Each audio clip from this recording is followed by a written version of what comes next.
This episode of the RealAg Radio podcast is brought to you by the BC Centre for Agritech Innovation at Simon Fraser University. Are you ready to grow your farm business with cutting-edge technologies and innovative solutions?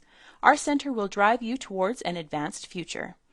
Get the investment, expertise, and support you need to test and develop your products or ideas through our Agritech Development Program. Google SFU Agritech Innovation to learn more. It's time for RealAg Radio on Rural Radio Channel 147 on Sirius XM.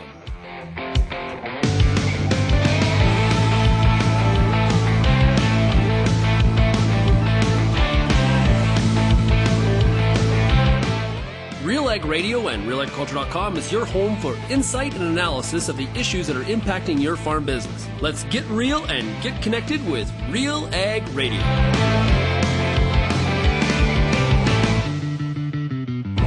Welcome to RealAg Radio here on Rural Radio 147, Sirius XM. Shaun Haney, your host here on this Friday edition of the show. Hey, thanks so much for making RealAg Radio and Rural Radio 147 a big part of your workday. Also, a big shout out as well for everybody listening out there on the RealAg Radio podcast.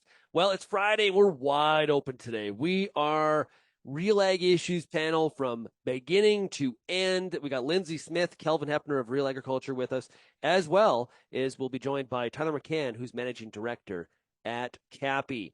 The issues that we're going to talk about today, what's up with Danielle Smith's tweet regarding the feed additives that would be used to reduce methane emissions. She called them chemical additives. Is that actually good for installing basically consumer trust in the beef system?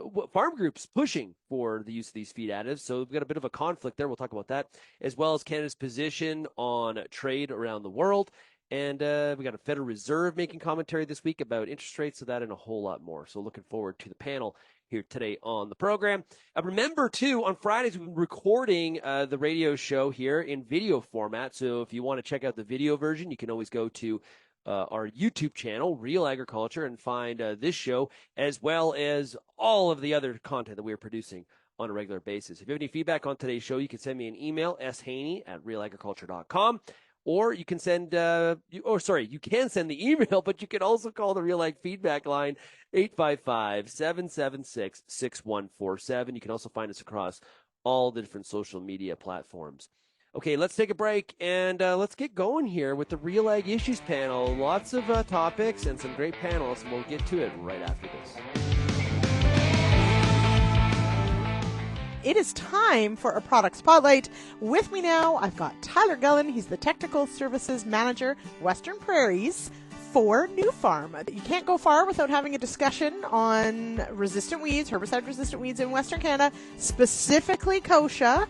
So how has New Farm been working on solutions to help farmers navigate the kochia and greater herbicide resistance challenge? So New Farm's been working really hard on combating herbicide resistance for a long time, and something we did recently was rediscovered a lost herbicide in the process that we coined Duplosan. So Duplosan is a Group 4 herbicide active, a systemic good Group 4 herbicide active. The most exciting part for Western Canada is kochia is one of these 8 herbicide-resistant weeds that Duplosan is still controlling. If you want more information on Duplosan or Oxbow and how they can help manage resistant weeds in your field, you can always go to newfarm.ca/Duplosan. That's Duplosan. At Vaterstad, we aim to be the world's leading partner for outstanding emergence. We're doing that through innovative tillage, planting, and seeding equipment that's optimized for your field conditions and soil types.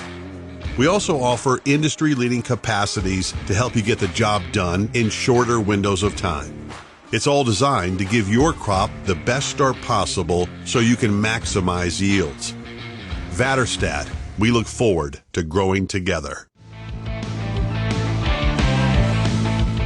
And welcome back to RealAg Radio here on this Friday for the RealAg Issues Panel.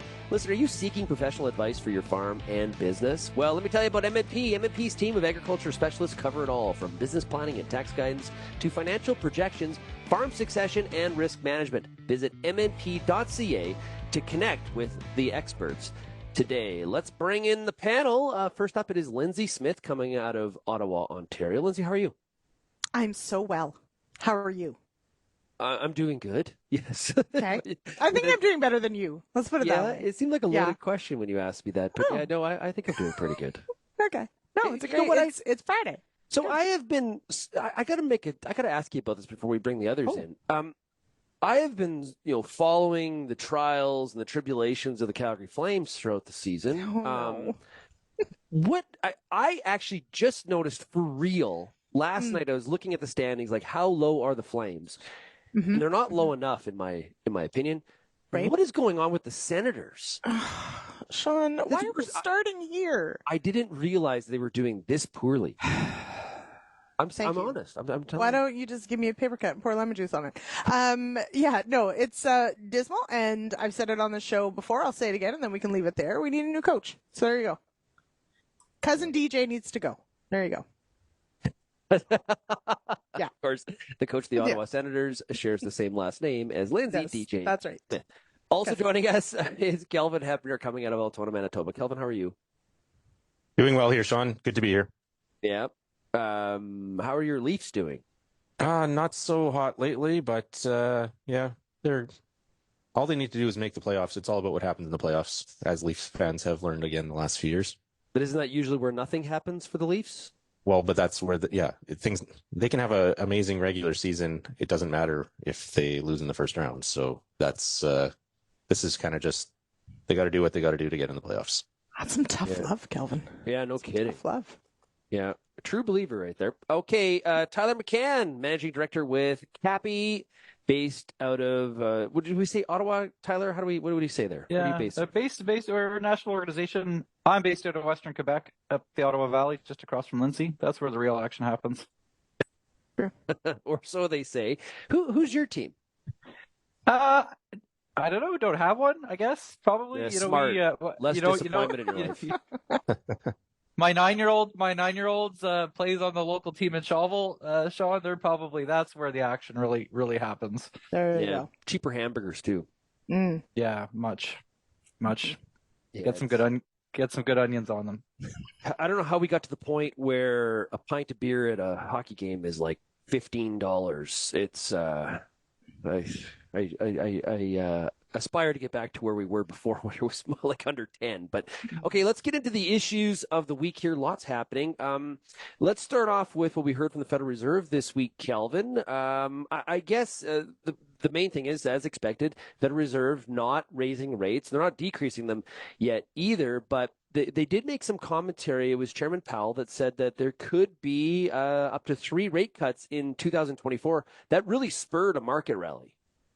Yeah, exactly. And this is kind of, we're seeing the pivot starting to happen or unfold, at least tentatively. Central bankers are kind of laying the groundwork for those rate cuts, but at the same time, not outright saying that they're going to be happening or when they're going to be happening. So, yeah, starting to see things turn around and loosen up. Potentially a soft landing, but again, it depends which indicators you're looking at in terms of the economy. Especially in the U.S. The U.S. has really been an outlier when it comes to the G20 countries in terms of how strong the economy has stayed, and inflation at the same time has come down. But in Canada here, our economy has shown more weakness, and inflation also coming down. Maybe not quite the same as what it has in the U.S., but it looks like second half of next year. Right now, that's kind of what the market's expecting in terms of starting to see some rate cuts. I guess I would classify it a little bit as mixed messaging, because but Powell also said, he talked about the 3 cuts, but then he also said inflation has come down, but it's too early to declare victory. It seemed a little bit, Tyler, where maybe the market's getting a little bit maybe ahead of itself here. Yeah, and it sounds like that's what they're trying to do, is send the right signals so that people take reasonable, cautious decisions. Again, I think that there was some concern that people might be pricing in cuts a little bit too early on. Still a lot of uncertainty. Again, I think we've got more uncertainty in Canada as they're trying to figure out, again, which way is housing going. Some new data out this morning showing housing starts are down again, keeping prices higher. So we need to find that right balancing to get into this proverbial soft landing that everybody likes to talk about. Yeah, I was just going to mention those housing starts down, Lyndsey, 22% in November compared to the previous month. I tried to search for where that was year to year, but 22% definitely catches your attention in the headline month to month. Well, and especially in the face of, housing here in Ontario anyway, housing has been the dominating discussion for quite some time. And we are seeing, at least here on, local news, local radio, there's a lot of discussion of the feds and the cities, trying to capture some of that extra funding for doing some of the housing developments. So there's a couple programs that cities are trying to access of federal funding to try and get like fourplexes and more housing up in their cities and trying to access some of that. So, I think there's a lot of action on trying to solve the supply side on the housing side, but that of course takes time, and you've got to have the materials and you got to have the people to put it all together. So there's the red tape part, there's the funding part, and then of course there's the actual build. So there's going to be a bit of a lag for sure. Well, you and I need to hash out maybe the most controversial topic of the week. That was the Ford government announcing that you can now buy beer and wine in convenience stores in Ontario. I say no big deal. Who cares? It's red tape reduction, but it seems to be a very controversial topic in Ontario. Well, I don't know if it's controversial so much as I think there's a lot of us, and I would probably side with this, that sort of, I almost roll my eyes. Like, is this really where we need to be spending our time and attention? I would say that personally, anyway, I have ample access to beer, wine, and spirits pretty much within 10 minutes of my house, which I live very rurally. Within 15 minutes, I think I can go to 4 different places to buy alcohol. I can't buy groceries within 20 to 25 minutes, but I can buy a lot of alcohol. So, I guess my thing is, sure, go ahead and do it. Having it, and, if you head over to the Quebec side, every single dépanneur has beer in the, in the background. That's no big deal, but why the fanfare? Why make this some sort of, big deal that they're helping us all out? It just seems like this is one of those, hey, our emergency rooms can't stay open, but I'm going to give you beer in convenience stores. Right. So, but on any policy, just to be fair, on any policy, we can always pick, why are we focused on this? I'm sure there are people in urban situations that when they see any government coming out with agricultural policy, you know what? This is the priority. We should be focusing on healthcare, not on what farmers are doing. You got to be careful here. There's an edge here to the sword. Well, and to their credit, this was a promise. So they said they were going to do it. Years ago. So they are. But to me, I guess it's just do it then. It didn't need a press conference and a big presser and all that sort of stuff. Just do it and get on with your day. It doesn't need to be made a big fanfare. Well, speaking of availability of groceries, Tyler, Minister Champagne is promising that he's essentially been doing some recruiting, and he may have found a new entrant to the Canadian grocery market. Kind of fascinating. I do have to wonder what kind of strings are attached to that kind of a promise. Yeah, Shaun, you go back to the Competition Bureau study on grocery competition that they put out over the summer. The Competition Bureau acknowledged at the time that foreign retailers are not interested in coming into Canada because it's too competitive of a marketplace. So you really do wonder what the government has done or changed in order to get people interested again. Minister Champagne has had the checkbook out and has used it to draw EV manufacturers.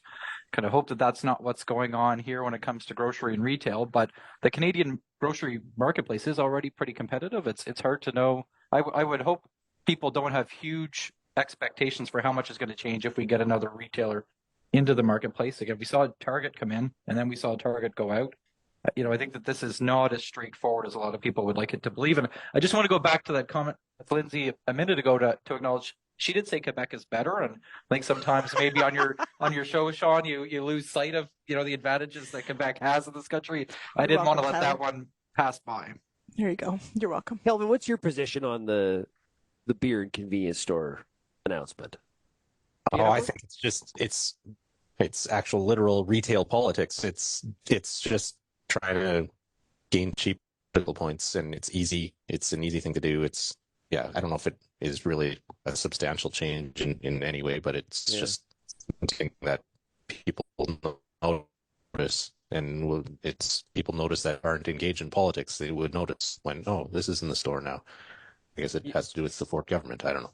You know what I would like? How about actually, you want to talk about a bigger priority? Let's talk about reducing the tax that we have on things like beer. How about that? That'd be great. So if the It's Ford money government maker. Ford government is going to reduce some of the tax on wine to try and make it a bit more of a level playing field. Again, I know Lyndsey doesn't think government should communicate the things that they're doing, but I think it's really important that they do go out and clearly tell the world what it is, because there are a lot of important details, like the fact that Ford's proposing to change some taxation on wine as well. And so it is more than just that retail landscape changing, and I think will make it more competitive. Well, as we get closer to New Year's, how about better fireworks? Can we get better fireworks in Canada? What? Kelvin says. Speaking of things that don't matter, you know what we need?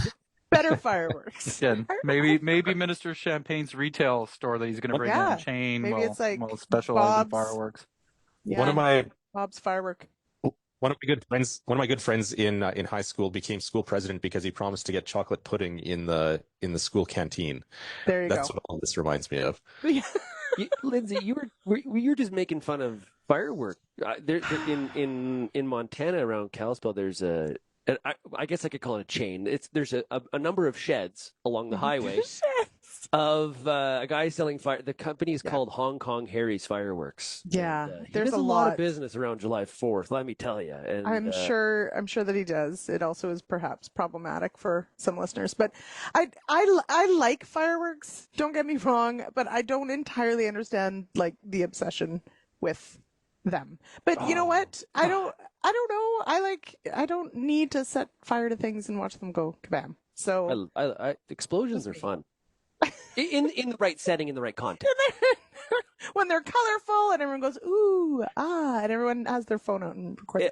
Anyway. Before we take a break, any bets on who this new entrant Whole Foods would be? Whole Foods, you think? They're already in Canada, aren't they? They're already there. Oh, okay. I don't know any around here. I'm not betting that there's any new major retail chain in Canada in the next 12 months. Tyler is a no.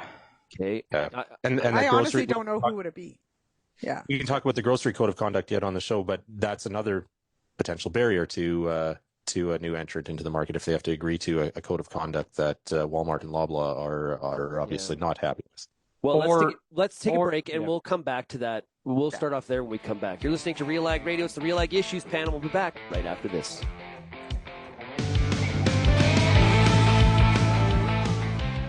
Peter Johnson at WheatPete, RealAgriculture.com. I'm the host of The Word, and I love doing The Word. I love the questions. I love the challenges. I love having to apply agronomics to all over the globe and areas outside of my normal jurisdiction.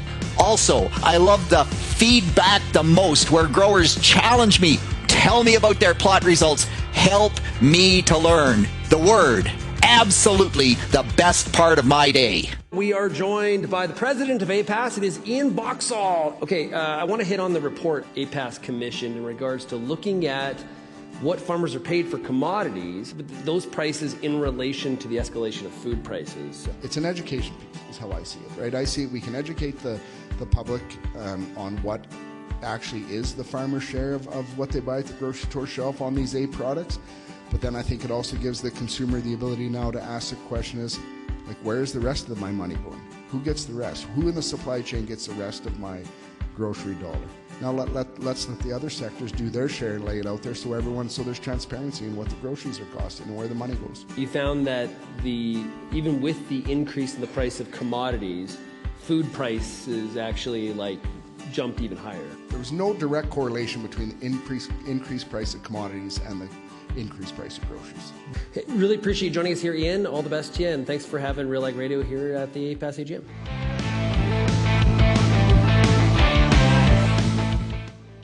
And we are back here on RealAg Radio.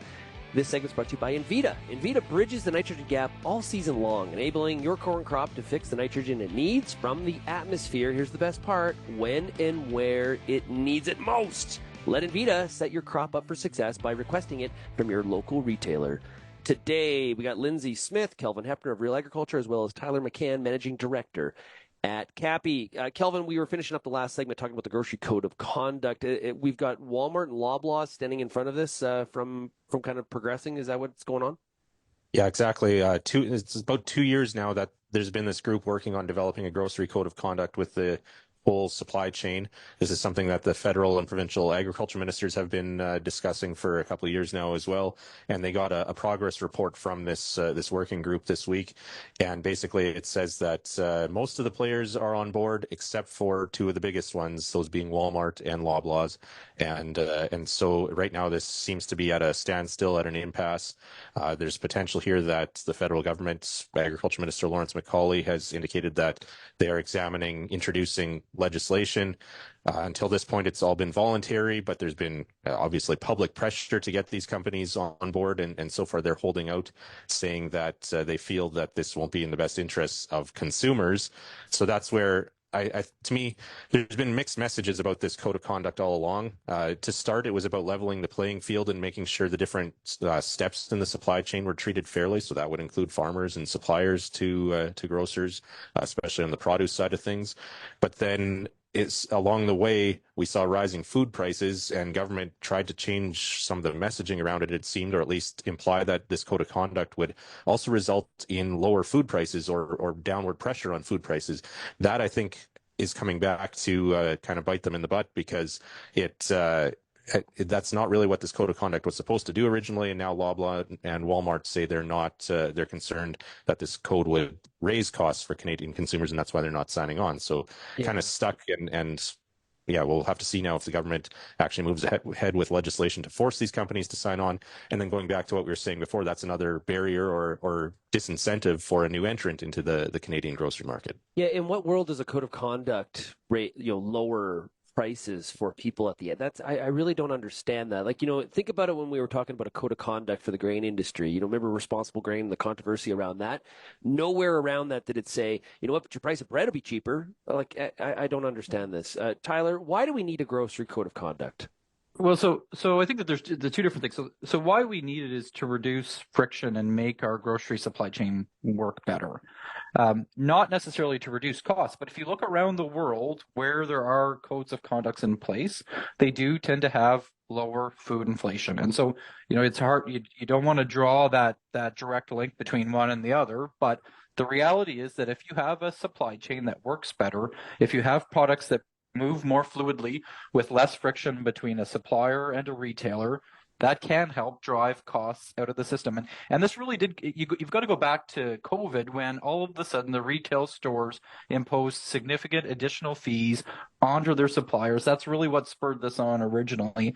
I think if you think about it in the context of supply chain fluidity, which is still a major issue in a lot of different value chains, it makes a lot of sense. I don't think it would be a big barrier for a lot of chains coming into Canada, because if you look at the United Kingdom, if you look at Australia, if you look at Europe, there are these similar codes already in place. A lot of retailers already have a lot of experience dealing with them. Again, I think that Canadian retailers are more risk adverse than a lot of others are. And so I think at the end of the day, this is not as big of a deal as a lot of people are making it out to be. And it does have the potential to do a lot of good for Canadian agriculture and food. But it's a low margin business. We're saying there's a lot of wastage and slack in how their supply chains function. No, so again, I think you've got to understand the scale and the perception, right? I don't think anybody's saying that there's a lot, but there is a lot of friction. Okay. If you are a supplier trying to get your food into Loblaws, you probably have lots of stories of loads being rejected and complaints that are there. Again, it really, I think, as is often the case in politics today, we have this habit of conflating things and blowing things up. Again, as Kelvin mentioned, this originally started out about supply chain friction and fluidity, and it became all of a sudden about food prices. I don't think politicians do anybody a favor when they connect dots that shouldn't be connected. We shouldn't be doing this expecting food prices to get lower. We should be doing this to think that we'll get a better, more efficient, more resilient grocery supply chain in Canada. Lyndsey, what's your synopsis here about all of this grocery code of conduct and some of the promises? So the cynic in me will say, well, if Walmart and Loblaws don't like it, then I do. But that's oversimplifying, of course. There's no love lost for those. But no, I agree with Tyler's points, and this is important, is that, and unfortunately at times when, government gets involved, they tend to oversimplify things for messaging. Really? And I know. Hold on to your hats, guys. This is deep analysis. Anyway, so by sort of turning it into something that people want to hear right now, which is about reducing costs. It's good speaking points. It's probably the one thing we've seen Minister McCauley actually speak up about, which is kind of amazing. So nice to see him enter the chat. But at the same time, it was never about, trying to save money at the grocery store. It was exactly that, to put some transparency and integrity to the supply chain system, which will likely result, as Tyler's pointed out, in a better supply chain system, which likely will mean some savings. So that's good, but that wasn't the whole point. Overall, do we need it? I don't think it's a bad thing, for sure, but I think that sort of like, if we want to bring in the disaster that is 234, which we're going to talk about at some point as well, we're getting near sort of the end goal here, and then all of a sudden it's like, oh, let's switch the goalpost. So I think it's just been derailed a little bit, and I don't know. Do we need legislation to do this? I don't think so. Well, I just get worried about windfall taxes and things like that. Sorry, go ahead. Yeah, Tyler. Go ahead, Tyler. Yeah, so if you look around the world, the voluntary codes don't work as well as a mandatory code. I think that is the experience. The issue in Canada is the way that our constitution works. The federal government can't bring the legislation in. This is a trade and commerce power. These are regulated by the provinces. They need the provincial governments to step up. There's been a concern about kind of a patchwork quilt of approaches across the country. So that was the desire for one single national approach. But the federal government, if they come in and do this, it will be challenged in court, and they're very likely to lose. So they need the provinces to come on board. And I will say that, again, as much as McCauley's been at the table, it is Minister Champagne that has really taken this up and run with this lately. And I think it changes the dynamic a little bit, and maybe more likely we get some sort of Fed-Prov agreement where the provinces are going to step up to the plate and legislate. Well, since you brought up Minister McCauley, Kelvin, now I know that you live under the same thing that Lyndsey has taught us, that words matter. So I'm going to read you the words of what Minister McCauley said in the House of Commons, I believe, yesterday. And I want you to tell me what the heck he is talking about. He said, Mr. Speaker, I'm a farmer, and I talk to farmers across the country. They cannot understand why the opposition party would vote against so many programs that assist agriculture across the country. What is he talking about? I was talking about the filibuster last week, I believe, where the Conservatives voted against how many different motions were there, Tyler? 138 or something like that. There were a whole bunch of different votes, and the Conservatives voted.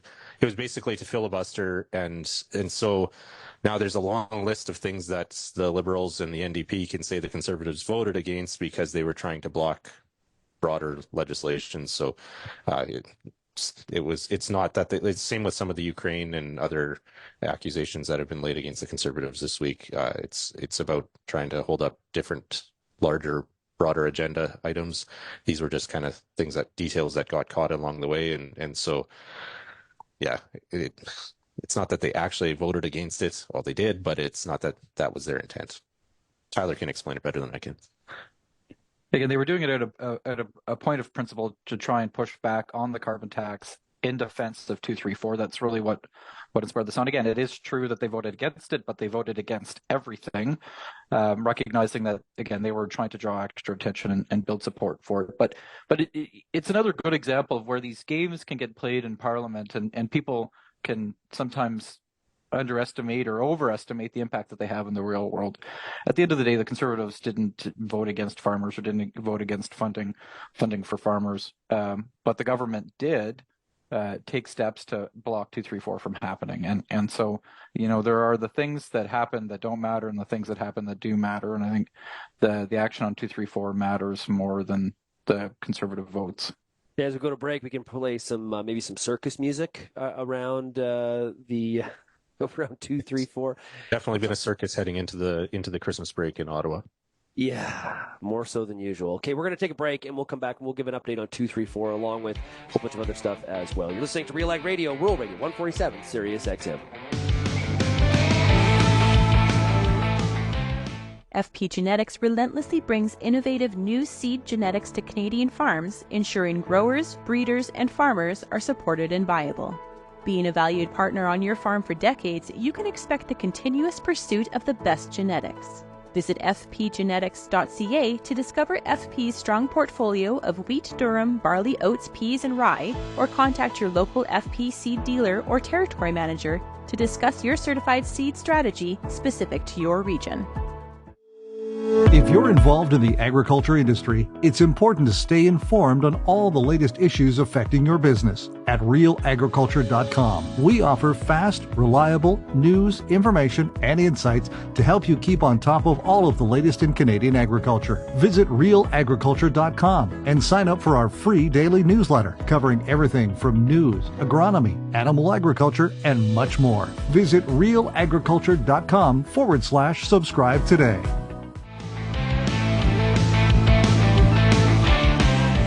And welcome back to RealAg Radio for the RealAg Issues Panel, joined by Lyndsey Smith, Kelvin Heppner of RealAgriculture, myself, Shaun Haney, as well as Managing Director of CAPI. It is Tyler McCann. Kelvin, fill us in, give us the details. 234 is now headed back to the House. It's got two amendments. One is the sunset clause is now 3 years, and heating of barns is out. So now what? Now what? That's the question. The Conservatives, so it's a private member's bill, so it goes onto this list of, then has to rise all the way to the top, has to wait for its turn to come up in the House of Commons. And so the Conservatives are going to be doing some trading amongst themselves, it sounds like, to move it up the docket, but it will likely be late January at the earliest that C234 could come up in the House of Commons for debate. And at that point, the challenge is the Liberals can send a few MPs to speak to it, and the time allotted to it will pass, and then it goes back to the bottom of the list and could be months before it comes back again. So that's the challenge that proponents of this bill now have in terms of having it move forward. The NDP, so the Conservatives have vocally been in support of this bill. The NDP, we are told, have verbally agreed that their status on it hasn't changed from back in March when they supported it. The Bloc Québécois also supported it back in March, but we haven't heard a commitment yet from them, although Quebec farm groups, including the UPA, are urging the Bloc to support the restoration of C234 without the amendments, as they would like to. So Quebec has its own cap and trade system that farmers, where the carbon price is essentially passed on to farmers through that system, but they would like to also see exemptions. And so UPA and Quebec farm groups are lobbying in favor of this because they would like to use it as leverage. If the federal government offers exemptions, they'd like to see their provincial government offer exemptions. So the biggest hurdle, though, at this point is, even if all these opposition parties are on board and it comes back up for debate in the House of Commons, the biggest challenge, though, is because it's a private member's bill, the Conservatives don't have a way of forcing a vote. The debate can go on indefinitely unless there's unanimous consent. And so I do expect, it does sound like there could be a unanimous consent motion brought forward, potentially even before the House rises for Christmas here. But given the way unless there's a major change of events and the Liberals completely change their mind on this, there won't be unanimous consents to bring this to a vote. Oh boy, that's not good. So do we just consider it DOA, like coming back to the House, or not? That's my question. Yeah, I think it's going to be stuck. Well, the most likely scenario is it's stuck here until the federal election. It's not technically dead yet, but and there's other things to be working on, right? And so, and like, I've received a few text messages where people are like, we are not giving up, but based on your summary there, one has to wonder about the intestinal fortitude of some of the pushers here to continue to fight this fight. And when the calendar turns to 24, Lyndsey, do we start to focus on other things? I don't know. Maybe we don't, but that discussion has to happen. Well, it absolutely it does, because realistically, we've talked about before that this is a bill that, probably shouldn't have ever had this politicizing of it right near the finish line. There has been so much ink spilled over it and time spent in the Senate and all these sorts of things. Some people would be like, oh, well, we don't want to give up and, let's take what we can. But then there's others who are like, look, let's cut our losses here and focus on something else or do something else or whatever. In that, the way this has all transpired is, it's mind-boggling. It's frustrating. It's disgusting in some ways. There's been just an incredible amount of, back and forth between the House and the Senate and things that shouldn't have happened and things that did. It's a mess. But realistically, at this point, I mean, yes, it's probably going to come up, but I mean, it's a private member's bill. We're limited in what can happen with it. And do the MPs and our producer groups who are lobbying sort of recognize that this is probably, a dead horse, so let's move on? The Conservatives are still running with it. I think yesterday there were at least there's 6 different MPs that rose and asked questions related to C234, and of course they're hammering down on the carbon tax right now and calling the next federal election the carbon tax election. So they're using C234 to as a vehicle to continue that messaging.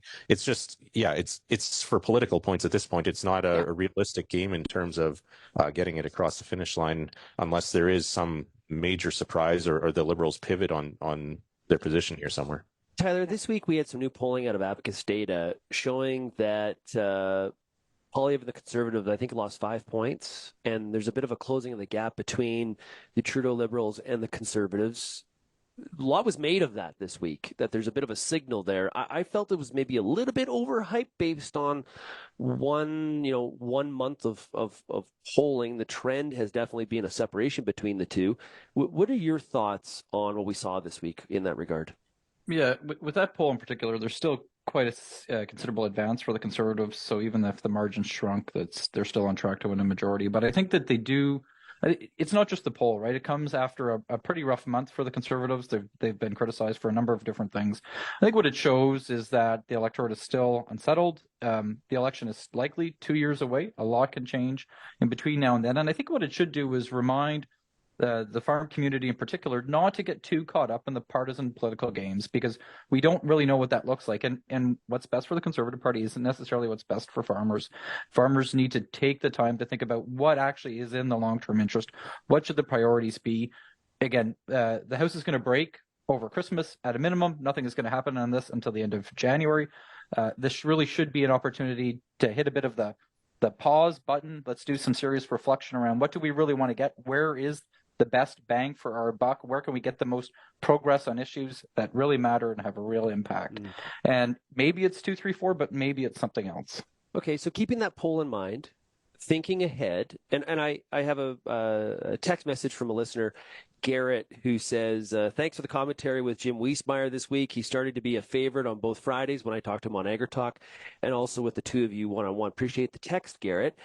In that discussion that we had earlier this week with Jim Wiesmeyer, we talked about how, Canadian election, there's a U.S. election, all within 12 months of each other. Kelvin, what happens with the polls? Who does it help if there is a re-election of former President Trump, which is kind of the way the odds would steer at this moment? Is that good for Poilievre or is that good for Trudeau? My opinion is it's good for Trudeau, and it's probably the Liberals' best hope at gaining back some of that ground in the polls, just because Canadians in general, the polls would show that they do not have a favorable view of President Trump, and there's also a tendency in the electorate to kind of balance things out. If it feels like the pendulum has gone too far to one side, that people tend to vote the other way. And so I think that, and yet at the same time, can you imagine the rhetoric and the challenges that we would see in the Canada-U.S. relationship if we had a President Trump and Trudeau relationship a second time around? I think the heat would definitely be a lot higher and the gloves would be off in more areas. So but no, I think the Liberals will try. They're already referring to Poilievre in American terms. The MAGA term comes up in the House of Commons all the time now in describing Poilievre and tying him to Fox News and all these types of things. And I think they're only going to try to double down on making that connection, trying to increase that perception of Canadians between Poilievre and Trump, even though there are major differences that we can talk about as well. Yeah, I don't want to get into the weeds of it, but there's a lot of differences between the Canadian Conservative Party and their policies today versus where the Republican Party is. And some would say good or bad. There is differences. Those aren't necessarily the same thing. Tyler, go ahead. And I think it's less about is it good for the Conservatives or good for the Liberals, and more about it's bad for all Canadians. I think that stability and that relationship is the most important one that Canada has. The impacts of a unstable U.S. administration will be felt far and wide. And I think the impacts on one party or the other will be minor compared to the impacts on all of us all of the time. I'll tell you, Lyndsey, I keep on bringing this up, and I feel like it's weird because it's 3 years away, but I think there is a ton of pieces to the puzzle leading to showcasing that this whole revamp or relook or renegotiation of whatever of the new NAFTA, it is going to be difficult. And it's not just about a potential reelection of President Trump. It is Jim Wiesmeyer talks about this. It is both parties pushing in the U.S. towards a much more protectionist agenda. That is not good for the Canadian GDP. Yeah, that's correct. And so, yes, we are forward-looking, certainly on CUSMA, USMCA renegotiation coming up in a couple of years. But realistically, there's a lot to happen between now and then, yes, but the things that have transpired don't exactly point to a very friendly discussion, at least from the Canadian side, when that does come up. And so we do have to think about what happens between now and then and how that may impact that. So I really liked, Jim's insight into this, and in that, Trump put this deal together. So if Trump does end up being president, does that mean he's going to be just absolutely, hard line on it and go super hard at gaining back perhaps what they didn't get or whatever? The other side is, and we talked about this before Biden was elected, the discussion was Biden is going to be very protectionist, and I think that, that has transpired as well. So realistically, I think right now, and to Tyler's point about taking a pause, how can Canada position itself to be in a decent position when it comes time to actually do that? And we do have that time. We have time right now and time between now and the renegotiation to really look at what is our best option. How do we position ourselves best, regardless of who wins the next election here and there? Well, my position is not passing 282. That would be a good first good place to start. I think the narrative is, like, I could write the narrative for you. I could be a speechwriter. Canada didn't live up to the deal. And then whether they're real haven't lived up to the deal or its perceptions didn't, it's going to be a battle. But I think even before the trade cases recently, the reality is that Trudeau and Freeland did a pretty good job on the negotiations. I mean, it was a bumpy process. Probably there are lots of ways that it could have gone better, but the outcome was a pretty good one. And I think that that's in part left this situation where there's unfinished business on the American side. I think that there's a lot of dairy interests in the United States that really see the deal as not having been good enough. And that was even before, again, we get into issues around how we're administering TRQs. And so I expect that the renegotiation will be tough and bumpy. And I think it's incumbent on all of Canadian agriculture to get ready and to really understand what's at stake going into it. Yeah, well put. Okay, we got to take a break. We've got more coming up here on the RealAg Issues Panel. You're listening to RealAg Radio, Rural Radio 147, Sirius XM. What's next for your fields? At Pioneer, delivering industry-leading genetics drives everything we do. From the scientists in the lab to our local teams with boots on the ground, we are determined to get there first. Developing top-performing products, proven in more growing conditions than ever before. Pioneer. What's next happens here. Visit pioneer.com/Canada to learn more. I get to spend every day talking to farmers in the ag industry through RealAgriculture.com and RealAg Radio. But nothing is more fun than speaking to an audience live and in person. If you're planning an ag event, book a Real Agriculture speaker to make it a successful and memorable experience. Email shaney@realagriculture.com and you can book myself or any other Real Ag personality to speak at your event. Bring your audience all the fun, insight, and energy of Real Agriculture. And welcome back to the RealAg Issues Panel here on RealAg Radio. Every seed starts a story. Each farming year is a story to be told and retold. Make Alliance Seed part of your story in 2024. Learn more at alliancseed.com. Kelvin Heppner, Lyndsey Smith of Real Agriculture, joined by Managing Director of CAPI. It is Tyler McCann. Canada, we hear a lot talking about science-based decision-making. We hear that narrative quite a bit. Who should I pick on? Kelvin, let's start with you. You're the lucky person. We saw this week Alberta Premier Danielle Smith tweet about the federal methane emission reduction, consults and draft. No surprise, she had some criticisms of the draft. But a little bit surprising was the fact that she picked on the fact that there's mention of the use of feed additives to be a part of this methane reduction solution. And she referred to them as chemical additives being added to your beef. This is not exactly on side with what cattle farm groups have been pushing for, as well as the federal conservatives. Yeah, exactly. The federal conservatives, cattle groups, even the Alberta government have supported research into these feed additives that are supposed to and have shown to, in some cases, reduce methane emissions from cattle. And so last Sunday, we saw the federal government unveil its enteric emission or methane emissions carbon offset protocol. So this is where potentially cattle producers could get carbon credits if the government's plans go ahead. There's a lot of questions still to be asked there. And I think it's fair on behalf of Premier Smith and anybody to question and scrutinize the federal government's carbon offset plans and what their way of going about reducing methane emissions is and what the targets are. You can be critical of all of that. But going after this technology by calling it a chemical and basically implying that farmers are going to have to use chemicals in raising cattle to reduce methane emissions, it's an oversimplification and again a politicization that is unnecessary and has unintended consequences here. So it's unfortunate that we've seen this type of and I don't know whether Premier Smith actually believes this or whether this is just a staffer that saw, Liberals said this, must be bad, let's tweet about it. Yeah, and we use feed additives all the time in cattle feeding, whether that's for increased productivity, that's for animal health. Feed additives are not necessarily something. There's chemicals all around us. Yeah, we are chemicals. Well, it kind of falls into the if I can't pronounce the ingredient, it couldn't be good for you kind of thing, I think, a little bit here.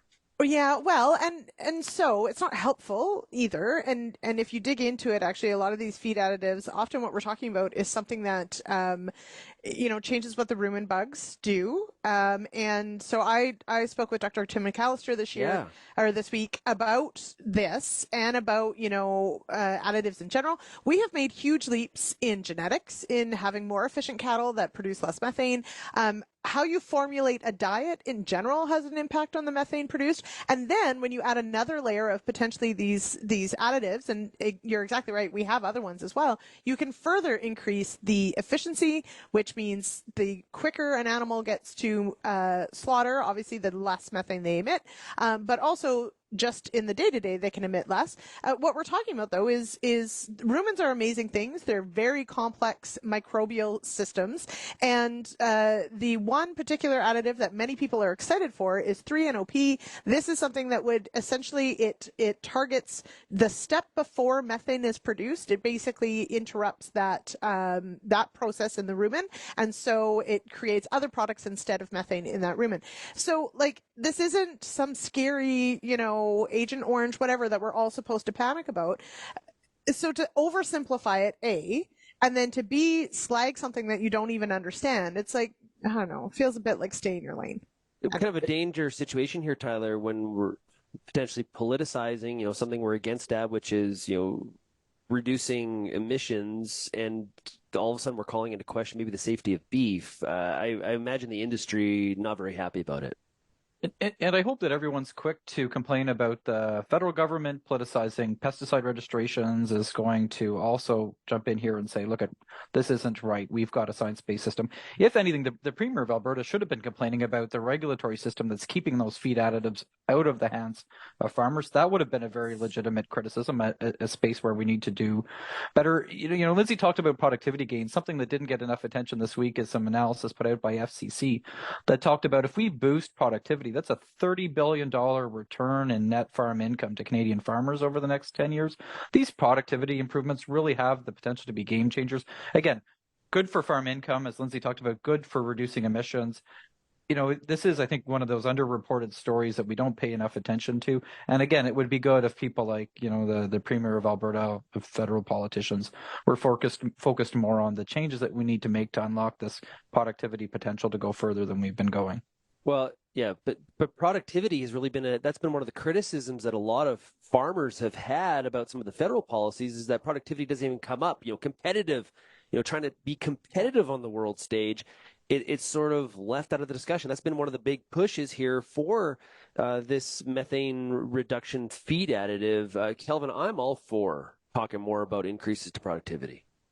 Well, exactly. And this is something that in today's world of environmental activists doesn't seem to resonate, or I don't understand why it doesn't make more sense. This comes back to that whole carbon intensity argument as well, how much our yields have increased, our production has increased, while not in carbon emissions haven't increased at the same rates. So shouldn't that be a positive story? And yet everything's just about total emissions and having flat caps and that type of thing. And so, yeah, to me, the per unit efficiency, we need to take that into account and increase it and continue to increase and focus on that, prioritize that, never mind just total amounts, because this is worth not only for farmers' bottom lines, it results in improvements for the environment as well. Yeah, Lyndsey, but Shaun, go ahead, Tyler. Yeah, sorry, because I think it's we talk about how you said earlier that farm groups are happy to talk about this. I haven't seen it, right? Like, I really think that this is a missed opportunity. I haven't seen anybody say, here's our 5-point action plan for boosting productivity. Here's what we think governments should be doing instead of this. I think that, again, part of that pause around 2, 3, 4 could be, let's put some things together. We actually know what it should be. It is about specific regulations that need to be changed. It is about long-term investments in R&D. It is about boosting our competitiveness and looking at enabling solutions. It is about data and MRV. But people aren't talking about it, Shaun, and I think that that's one of the issues. Well, I think one of the reasons they're not talking about it is because it doesn't resonate at all with the current federal government. I also think it's somewhat ironic that this talk about we need to focus on productivity is coming out of Farm Credit Canada, which is actually a Crown corporation. It's actually really nice and refreshing to see them talking about this, Lyndsey. Mm-hmm, absolutely. And I like how we've somehow in this show come around to everybody spend the holiday season reflecting and come back with something, come out of the gate in January with some new strategies, I really like it. But it is true. We do know, and we've seen this reflected in other conversations we've had as well, recently, that, Canada has incredible potential. And yes, we do really good things. We provide a lot of food around the world and for here at home, but there is always more that we could be doing. And we haven't necessarily had the, regulatory space to always do it. We have some things in the works that maybe would help, but I like this idea. Let's switch that lens to the productivity side. I have frustrations too, like Kelvin mentioned, whenever we have these carbon discussions, it's never on a per bushel or a per ton basis. It's always on just the total. And it's like, well, but that fails to recognize the reality that we create more product than we can use domestically, and that's okay because other countries don't. So we sell them what we can produce because they don't have the water or the land base to do it. So, yeah. Yeah, I'll give you an example of not focusing on productivity and not focusing on competitiveness is as a result of not getting an exemption on grain drying, farmers saying, well, I'm going to maybe have to grow a lower heat unit variety, maybe give up some yield, but then I don't got to pay the carbon tax. That's making us uncompetitive. Yes. Well, and potentially impacting farmers themselves, their bottom line, right? Like, sure, maybe you save on grain drying, but the numbers show that if you spend the money on grain drying in, let's say, every third year, because you got that much more of a longer season variety, your yields are way higher. So anyway, we got to end here. I got to catch a flight. I'm going to be late for my flight. Okay. If everybody have a great weekend. I really, really appreciate you being here on the show. Lyndsey Smith, Kelvin Heppner of RealAgriculture, as well as Tyler McCann, Managing Director at CAPI. If you have any feedback on today's show, you can send me an email, shaney@realagriculture.com. Thanks so much, everybody, for getting real and getting connected with RealAg Radio. Finish off that Christmas shopping. You're almost out of time. We'll talk to you again next week. Cheers, everybody. Thank you for downloading this episode of the RealAg Radio podcast, brought to you by the BC Centre for Agri-Tech Innovation at Simon Fraser University, your go-to for advancing agri-tech. Ready to elevate your farm business? Achieve the productivity and profitability you're looking for with Agri-Tech Development Program. Google SFU Agri-Tech Innovation to learn more.